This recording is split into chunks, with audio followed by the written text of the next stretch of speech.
देखते हैं वो रिपोर्ट जो हमें बताएगी कि आज का मुद्दा है क्या। तो सबसे पहले देखिए ये रिपोर्ट, फिर हम बढ़ते हैं आज का मुद्दा की तरफ।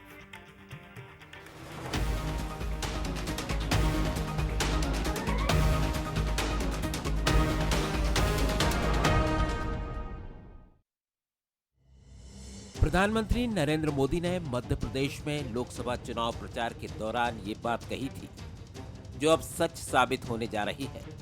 चुनाव में क्लीन स्वीप करने के बाद विकास का पहिया प्रदेश में रफ्तार पकड़ेगा। बीजेपी सरकार और संगठन के स्तर पर और मजबूत होकर आगे बढ़ेगी। तो 24 के संदेश को समझकर कांग्रेस भी बदलाव के दौर की तरफ बढ़ती दिखाई देगी। प्रदेश में क्लीन स्वीप का सीएम मोहन को मिलेगा इनाम। मोहन यादव अब फ्री हैंड होकर प्रदेश में करेंगे काम। दिल्ली के सहयोग से मोहन देंगे प्रदेश को नई दिशा। सख्त प्रशासन से बदलेंगे प्रदेश की दशा।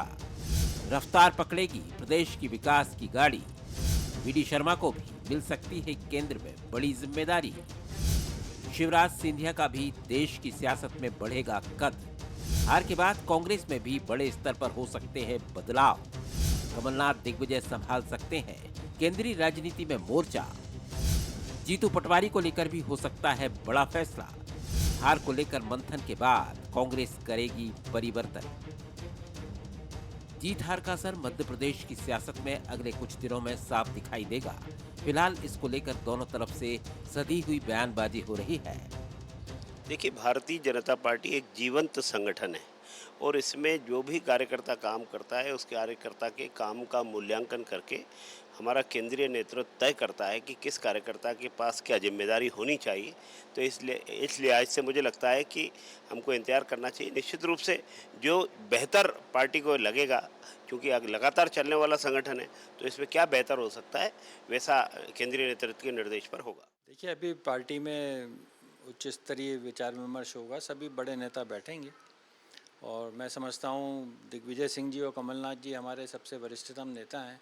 उनके मार्गदर्शन में प्रदेश अध्यक्ष जीतू पटवारी जी निश्चित रूप से कोई ऐसी कार्य योजना बनाएंगे जिससे कार्यकर्ताओं का मनोबल बढ़े, कार्यकर्ता उत्साह के साथ कांग्रेस पार्टी का काम करे। साइंस का एक नियम है, हर एक्शन का एक रिएक्शन होता है। ठीक उसी तरह सियासी दंगल में हार जीत के बाद उठापटक देखने को मिलती है। 24 के संदेश के बाद मध्य प्रदेश की सियासी फिजा में भी ये बदलाव देखने को मिलेंगे। नमस्कार, आज का मुद्दा में आपका बहुत बहुत स्वागत है। मैं हूं शरद द्विवेदी और आज का हमारा मुद्दा है 24 का बड़ा संदेश, बदलेगा मध्य प्रदेश। जी हाँ, ये है हमारा आज का मुद्दा और जाहिर तौर पर 24 के लिए अब इसलिए भी बदलेगा मध्य प्रदेश कि केंद्र की राजनीति में जो जनादेश है उसके हिसाब से चीज़ें आगे बढ़ रही हैं। एनडीए सत्ता के सूत्र संभालने की तरफ हैट्रिक बनाते हुए बढ़ेगा और इसी के साथ मध्य प्रदेश में भी परिवर्तन होंगे। परिवर्तन सिर्फ बीजेपी की राजनीति में नहीं, कांग्रेस की राजनीति में भी होंगे, क्योंकि जो घटनाक्रम विधानसभा चुनाव पहले और फिर लोकसभा चुनाव के बाद घटे हैं, निश्चित तौर पर उनका असर मध्य प्रदेश की राजनीति पर दोनों तरह से होगा। यानी कुछ बहुत अच्छे फैसले दोनों ही पार्टियों के लिए और कुछ ऐसे फैसले जिनको आप समीक्षात्मक फैसले कहते हैं, वो भी। सबसे पहले बंसल न्यूज़ के सुलगते हुए सवाल, क्या एमपी में सियासत का नया चैप्टर, नया अध्याय शुरू होने जा रहा है? बिल्कुल, जवाब हाँ में है। केंद्र से लेकर राज्य तक प्रदेश बीजेपी के नेताओं की भूमिकाएं बदलेंगी। बेशक कुछ बड़े नेताओं की भूमिका जरूर बदलेगी और बीजेपी के क्लीन स्वीप के बाद क्या कांग्रेस के संघर्ष का नया दौर शुरू होगा? जाहिर तौर पर, क्योंकि मध्य प्रदेश उस तरह से सुरीले सुर में नहीं है जैसा उत्तर प्रदेश रहा है कांग्रेस के लिए, महाराष्ट्र रहा है, जो पड़ोसी राज्य हैं मध्य प्रदेश के। इसलिए यहाँ इसकी चर्चा तो ज़रूर होगी कि चीज़ें कैसे आगे बढ़ेंगी। चलिए बढ़ते हैं मेहमानों की तरफ। स्टूडियो में मेरे साथ हैं सुरेंद्र शर्मा जी, सीनियर लीडर हैं, स्पोक्स पर्सन हैं भारतीय जनता पार्टी के। सर, बहुत स्वागत है। और साथ ही हैं कांग्रेस के नफीस और बेहतरीन स्पोक्स पर्सन्स में से एक अब्बास हफीज़ साहब, बहुत स्वागत करता हूं उनका भी। और साथ ही हैं वरिष्ठ पत्रकार और राजनीतिक विश्लेषक जगदीश द्विवेदी जी, उनका भी मैं बहुत स्वागत करता हूं। जगदीश जी, अपने बहुत लंबे पॉलिटिकल रिपोर्टिंग के अनुभव, उसको नज़दीक से देखते हुए अब आप मध्य प्रदेश में भारतीय जनता पार्टी की राजनीति और कांग्रेस की राजनीति में क्या कुछ बदलते हुए देख रहे हैं? कुछ नेता बीजेपी के दिल्ली जाएंगे, दिल्ली से कोई आने वाला नहीं है, और इसी के साथ कांग्रेस की राजनीति में जो दो बड़े बुजुर्गवार नेता हैं, कमलनाथ जी और दिग्विजय सिंह जी, इनकी नई भूमिका को लेकर भी सवाल पूछे जा रहे हैं। कमलनाथ जी गठबंधन के दौर में काफ़ी मुफीद हो सकते हैं दिल्ली में, दिग्विजय सिंह जी भी खड़गे जी के बाद क्या मालूम उनका भी एक, क्योंकि एक बार तो नैरो स्कैप रहा अध्यक्ष बनने से उनका। आप ओवरऑल कैसे देखते हैं मध्य प्रदेश की राजनीति को? जी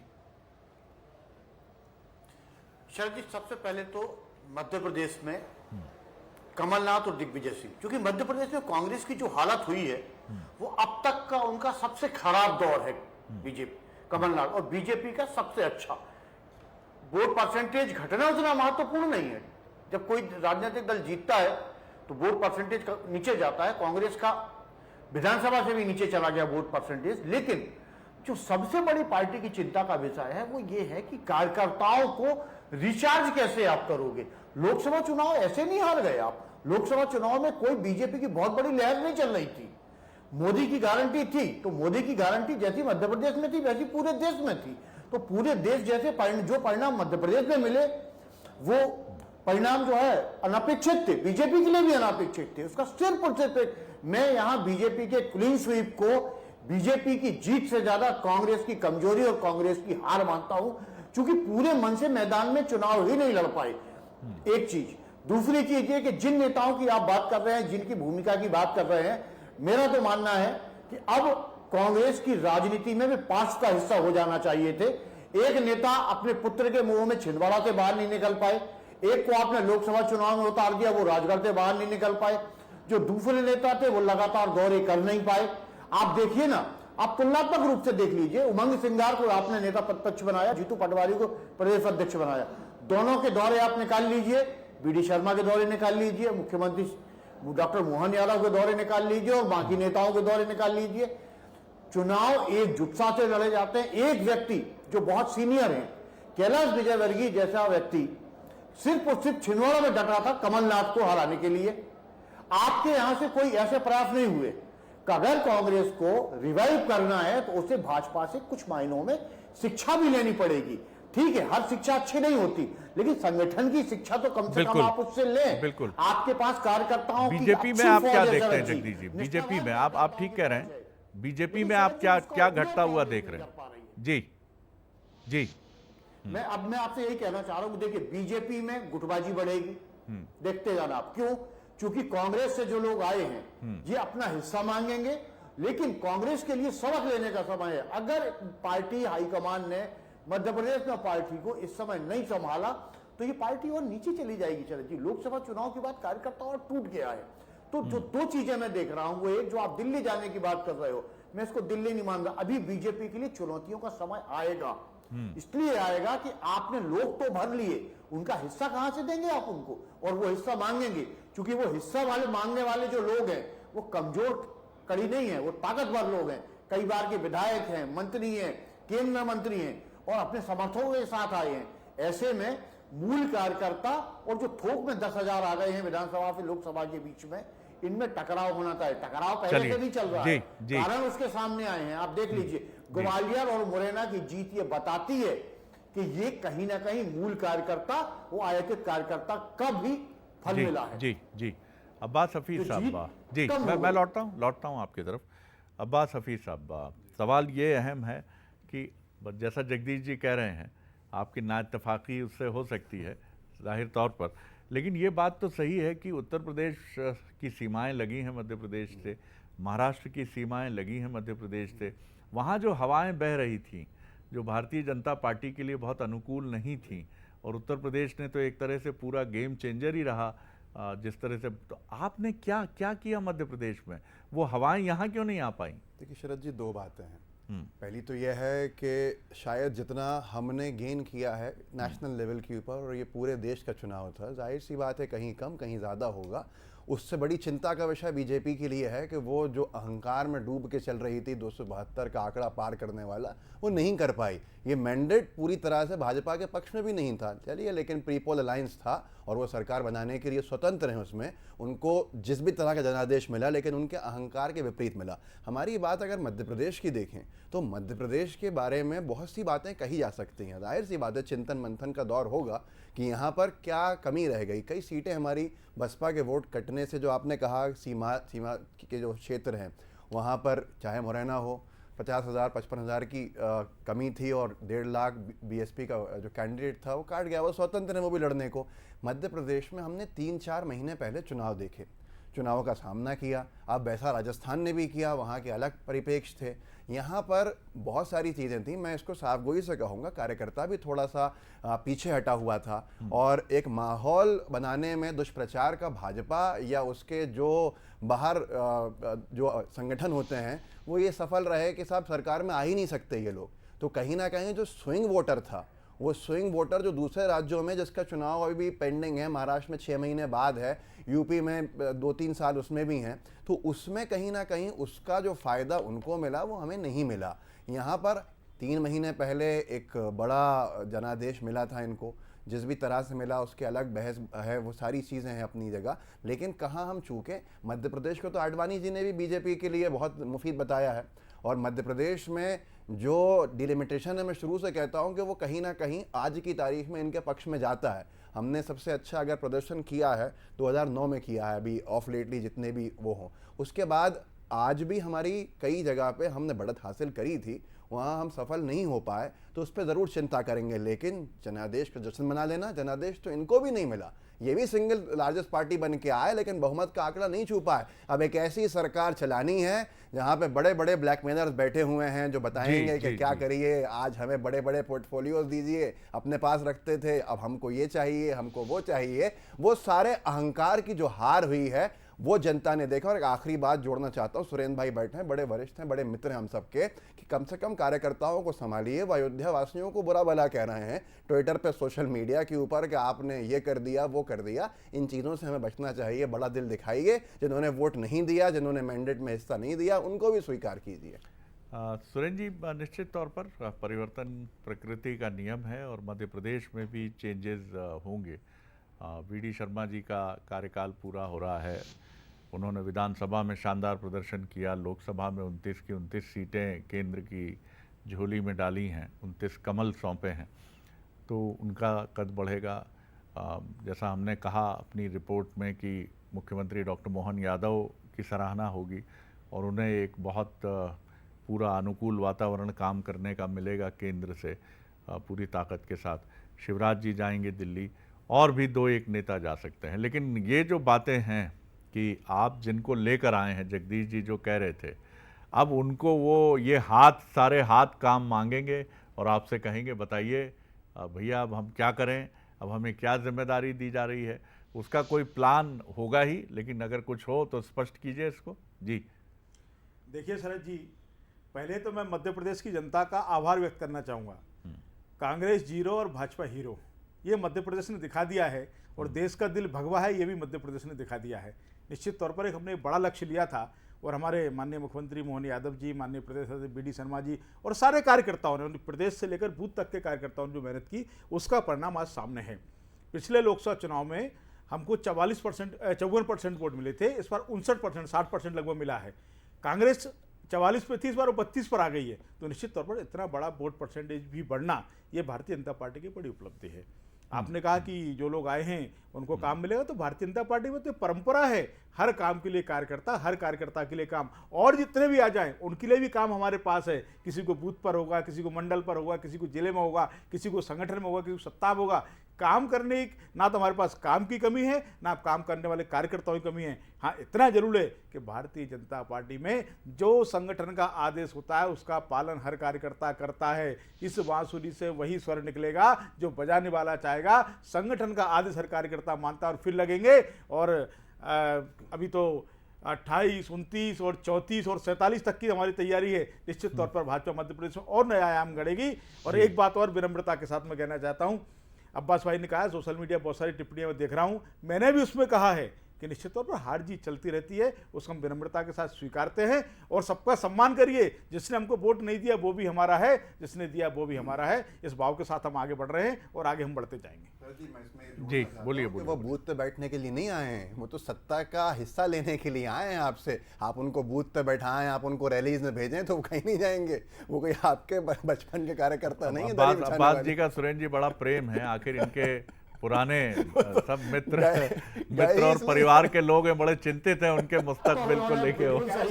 जी ये कांग्रेस में होता है कि इनके बड़े नेता बूथ पर नहीं जाते। आपने अगर देखो चुनाव वाले दिन भारतीय जनता पार्टी के राष्ट्रीय अध्यक्ष जेपी नड्डा जी अपने बूथ पर बैठे थे, मैं भी मेरे बूथ पर जाता हूँ। तो वो तो संगठन का आधार है इनका, वही तो खिसक गया। वो सब नहीं गए जितने जीतू पटवारी जी ने मध्य प्रदेश में कांग्रेस को 0 बना दिया है। मैं आज एक चैनल का एक वरिष्ठ पत्रकार दिल्ली के, तो उनका वीडियो देख रहा हूँ, जिस शब्दों का प्रयोग इनके अध्यक्ष के लिए किया है, वास्तव मुझे भी क्षोभ हुआ। तो क्या आप योगी जी को ही मानेंगे कि उन्होंने भी पूरी तरह से बर्बाद कर दिया योगी जी ने उत्तर प्रदेश को? अगर ये परिभाषा है तो हार जीत के समीकरण बहुत अलग होते हैं, लेकिन निश्चित तौर पर जो नेतृत्व करता है जीतू भाई ने इतना बड़ा डेंट मारा आपके मैंडेट को। 1977 में भी छिंदवाड़ा भारतीय जनता पार्टी नहीं जीती थी। बीजेपी के एक नेता ने महाराष्ट्र के फडणवीस साहब ने जिम्मेदारी लेते हुए रिजाइन भी किया है। तो आखिर आपको जिम्मेदारी ऑन तो करनी पड़ती है। जोड़ना चाहता हूं, बेचारे मुख्यमंत्री थे, उनको उप मुख्यमंत्री पद से बना दिया, डिमोशन किया, तो उन्होंने अच्छा मौका देखा कि निकल जाए। आपका इंटरप्रिटेशन है। जगदीश जी की तरफ मैं चलता हूं। जगदीश जी, जाहिर तौर पर अब नए प्रदेश अध्यक्ष की भी बात होगी, दिल्ली में भी बीजेपी के लिए और मध्य प्रदेश में भी, क्योंकि संविधान कहता है कि 2 टर्म से ज़्यादा, बीजेपी का संविधान कहता है, आप बखूबी जानते हैं कि 2 टर्म से ज़्यादा इस पद पर रहा नहीं जा सकता है। तो मध्य प्रदेश को भी नया मिलेगा अध्यक्ष और दिल्ली में भी मिलेगा, नड्डा जी के स्थान पर भी दायित्व संभालेंगे। और मध्य प्रदेश संगठन की एक बहुत अहम भूमि है, तो जाहिर तौर पर काफ़ी महत्वपूर्ण बातें होंगी। और अब कैबिनेट का रीशफल भी है। कैबिनेट के रीशफल की बात करें तो मध्य प्रदेश में भी लाइकली हो सकता है, दिल्ली में तो 100% होगा। और रामनिवास रावत जी के लिए आपने भी सुना होगा कि टर्म्स एंड कंडीशन यही हैं कि कैबिनेट में भी लेना पड़ेगा साहब। और भी जो आप कह रहे थे कि आकलन विकलन समायोजन के लिए और भी लोग तैयार हैं, छिंदवाड़ा से शाह साहब आए हैं एक, वो भी कहेंगे कि साहब ये इसमें हमारा योगदान है। निगम मंडल की भी लाइन लगेगी। तो इसको आप किस तरह देखते हैं? आने वाला समय मध्य प्रदेश में काफ़ी समय संगठन के मुखिया को, सरकार के मुखिया को इस समायोजन के लिए देना पड़ेगा। देखिए शरद जी, बहुत सीधी सी बात यह है कि बीडी शर्मा जी का ग्राफ अभी बहुत तेजी से बढ़ा हुआ है। बीडी शर्मा ने जिस तरह से मेहनत, निश्चित रूप से, और इसको मानना पड़ेगा आपको, की मेहनत उन्होंने, और उन्होंने लगातार मेहनत की, लगातार, चूंकि वो विद्यार्थी परिषद से जुड़ के जो है बीजेपी के अध्यक्ष बने हैं, तो ग्रास रूट लेवल पे उनकी पकड़ थी और उन्हें पहचान थी कार्यकर्ता की। तो बीडी शर्मा जी को मेरा अपना मानना है कि या तो केंद्रीय मंत्री, वरना उन्हें काम करने का भी और मौका दिया जाएगा 1-2 साल। हालांकि ये, और बीजेपी में जुलाई से, जो मेरी जानकारी है, सब पूरी चीजें तैयार हैं। जुलाई से सेंट्रल लेवल पर संगठन चुनाव की प्रक्रिया शुरू हो जानी है, बूथ के चुनाव के आदेश आ जाएंगे और 40 दिन में चुनाव शुरू हो जाएंगे। लेकिन जहां तक मध्य प्रदेश की आप बात कर रहे हैं, मध्य प्रदेश में फिलहाल देखिए, ताकत के सामने झुके तो सब रहते हैं, लेकिन सामंजस्य बैठाना अभी महंगा पड़ेगा, वो मतलब कठिन पड़ेगा। कठिन इसलिए पड़ेगा कि बहुत सारे नेताओं से आपको अपने वायदे पूरे करना पड़ेंगे, बहुत सारे नेताओं को आपको एडजस्ट करना पड़ेगा। मैं जो बार बार कह रहा हूं कि जो अब्बास हफीज जी की बात से मैं सहमत हूं कि वो यहां दरी बिछाने नहीं आए हैं, जो आए हैं वहां राजनीतिक सौदेबाजी के तहत आए हैं। आप कोई भी जुमला फैला के पार्टी के ताने वाने में रचने बसने की बात कर लीजिए, और जो सौदेबाजी के तहत आते हैं उन्हें पद मिलते हैं। नतीजा आप देख चुके हैं, 2, 2.5, 3 साल से सिंधिया जी और उनके जो समर्थक आए हैं सारे पदों पे विराजमान थे, मूल कार्यकर्ता नीचे था। तो जब सौदेबाजी से चीजें बनती हैं तो बहुत सारी चीजें शरद जी उसमें जुड़ती हैं, और आप देखिए अभी ये सब चीजें और होंगी। निगम मंडल में मूल कार्यकर्ता में असंतोष आएगा, और जो आयातित कार्यकर्ता है, जो आया है, उसको तवज्जो मिलनी ही है, क्योंकि वो आया ही इसीलिए है। वो आपकी दरी बिछाने के लिए थोड़े आया है आपके यहाँ, ना आपके जो है बूथ पे बैठने के लिए आया है। तो बीजेपी के लिए अभी चुनौतीपूर्ण समय है सत्ता और संगठन में समन्वय बनाना, एक चीज, और दूसरी, हाँ ये बात मान के चलिए आप कि बहुमत इतना ज्यादा है कि इस्तीफे की कोई हिम्मत नहीं कर पाएगा, और पार्टी का अनुशासन ऐसा है कि बिगुल भी कोई नहीं फूंक पाएगा बगावत का, लेकिन अंदर खाने से आवाजें लगातार उठती रहेंगी। शरद जी, ये देखने वाली बात होगी। बिल्कुल जगदीश जी, लेकिन अब दिल्ली में भी चूंकि कम से कम 2 फूफा और मौसा ऐसे रहेंगे कि वो वहाँ केंद्रीय नेताओं को अधिक व्यस्त रखेंगे, और अब जब यहाँ के मैटर दिल्ली जाएंगे तो कहा यही जाएगा यार आप निपटा लो, हम तो पहले नीतीश जी को और नायडू साहब को देख लें जरा अच्छे से। तो अब व्यस्तता वहाँ की और यहाँ की भी थोड़ी सी अलग मिजाज की होगी। सबके साथ रहते हैं, अभी उनका भरोसा है नहीं। जी जी जी जी बिल्कुल सही। और हमने दरवाजे भी खोल रखे हैं साहब, सबका स्वागत किया है खड़गे जी ने। जिसको संविधान बचाना है वो आए आगे और संविधान को बचाए। जी जी जी आप ये अपनी पार्टी बचा लो भी। बची हुई है, बहुत अच्छा मैंडेट लेकर आए हैं। अब्बास साहब, ये सही बात है कि जैसा सुरेंद्र जी कह रहे थे कि टीका टिप्पणी है, टीका टिप्पणी शुरू हो गई है, और ये भी कहा जा रहा है कि भाई प्रदेश में कांग्रेस का आखिर किस तरह का सेटअप है, किस तरह की चीज़ें हैं और ये कैसे आगे बढ़ रही हैं कि आप एक सीट भी नहीं ला पाते, जबकि दिग्गजों को झोंक रखा है। छोड़ें भी इस बात को, तब भी अब आपको आगे और चुनावों का सामना करना है। कैसे तैयारी है, मनोबल इकट्ठा करके उसको इंटैक्ट रख के आप आगे बढ़ें?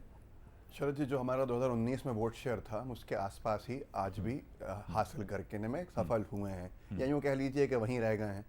विधानसभा में हमारा एक अलग रहता है जनता के बीच में। जनता यहाँ की हमेशा से विधानसभा और लोकसभा में आपने खुद देखा है अलग अलग तरह से वोट करती है, और मध्य प्रदेश में पिछली बार और इस बार में कोई बहुत बड़ा अंतर नहीं है। मध्य प्रदेश को के बहुत अलग संदर्भ हैं। जब प्रधानमंत्री जी ने सांप्रदायिक बातें कही हैं, उसको सबसे ज़्यादा उसका असर सीधे मध्य प्रदेश से पड़ा है।